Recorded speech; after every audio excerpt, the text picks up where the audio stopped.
Me quero reaccionar arriba pasquim, carta que a ser mencionada em meio de comunicação e que me está desaprovar, caminha que está difamar pessoa, profissional que está trabalhando no nosso bureau e que está de maneira derogatória e está conta do princípio de nosso funcionamento, com nosso trabalho de forma responsável e profissional com diferentes pessoas que está dando-nos sostém e ajuda de nosso bureau e para qual me está agradecido de dia também.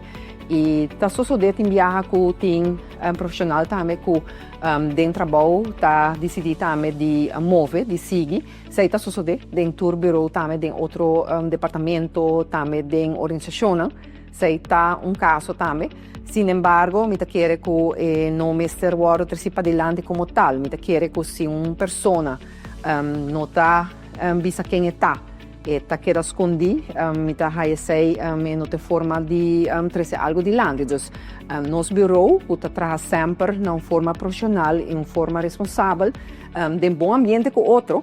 Me quer invitar a pessoa para vir visitar nosso bureau e de diálogo para mirar também com nosso trabalho. Pessoa me quer facilitar para botar a piedra arriba gente. Sin embargo, está mais melhor para bem então que me nos está nos porta na abrir minha pessoa sempre como ministro também me porta na abrir para toda gente e para nós poder dialogar e agora também intercambiar com outro sobre que nós está trabalhando para Aruba nos interesse do povo e esse está a meta principal para qual nosso bureau de encargar com salubridade pública, assunto social, cuidados grandes e de adicção, está parado.